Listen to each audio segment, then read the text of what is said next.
আমি রমাদানের কারণে জাহান্নামের 7টা দরজা আমি বন্ধ করে দিয়েছি। সুবহানাল্লাহ।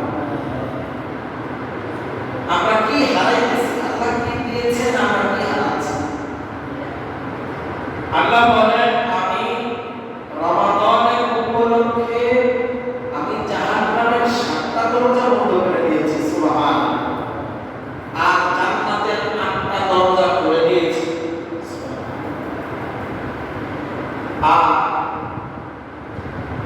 ভবিষ্যৎ শয়তান আমি জিবরাইল আলাইহিস সালামের মাধ্যমে তার হাত পা শিকল করিয়ে সমুদ্রের তলে বসে রেখে দিয়েছি, যেন আমার বান্দাদেরকে যেন ধোঁকা দিতে না পারে।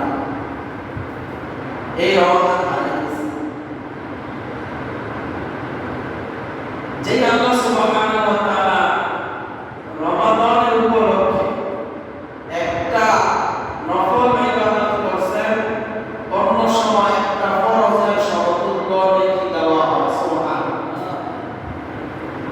একটা ফরজ ইবাদত করছেন রমাদানে, অন্য সময় 70টা ফরজ ইবাদত করলে যে পরিমাণ সওয়াব হইতো, ওই পরিমাণ সওয়াব আপনার আমার আমলনামায় লিখে দেওয়া হয়। সুবহানাল্লাহ।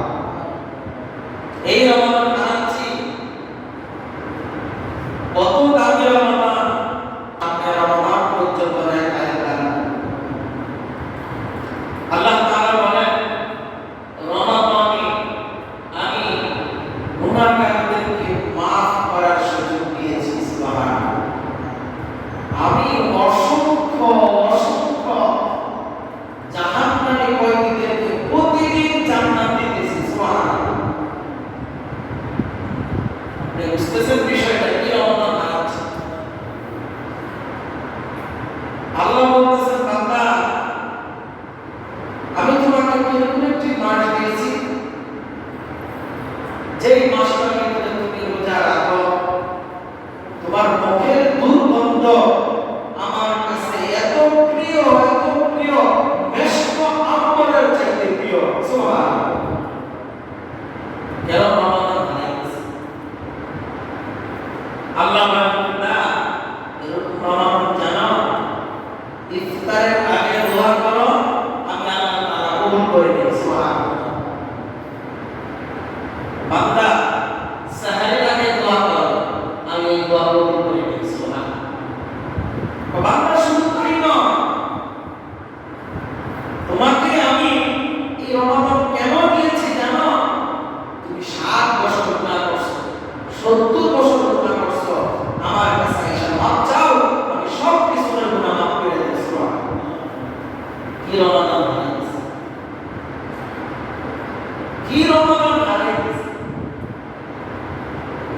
আল্লাহ বলেন, বান্দা তুমি রোজা রাখো, আমার সমস্ত মাখলুকাত তোমার জন্য দোয়া করে বলে, আল্লাহ তুমি এই রোজাদারদেরকে মাফ করে দাও। কি রমাদান হারাইছে।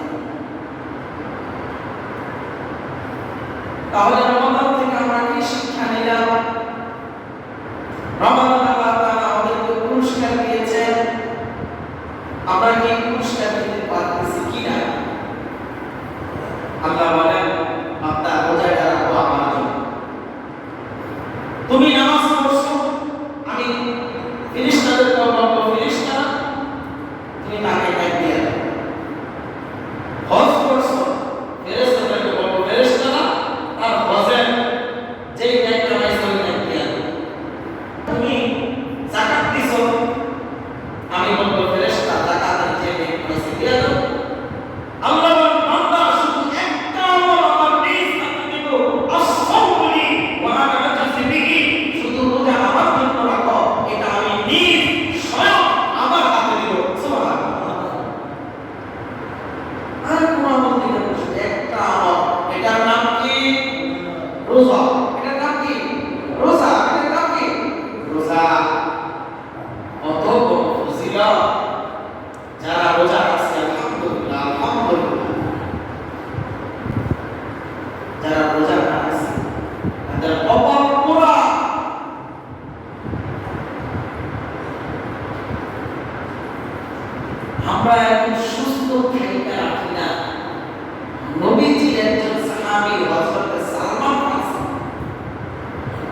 350 বছর বয়স। কত বছর?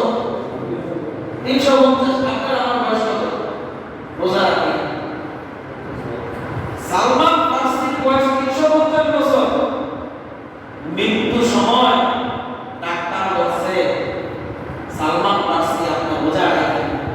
সালমান ফার্সি 5 দিন 6 দিন বাদে সারা বছর রোজা রাখেন। সারা বছর, এক মাস না, সারা বছর। ডাক্তার এসে বলতেছে সালমান ফার্সি আপনি রোজা নিয়ে ছেড়ে দেন, আপনার অসুস্থ, সারা বছর রোজা আছে, এটা তো নকল রোজা। সালমান ফার্সি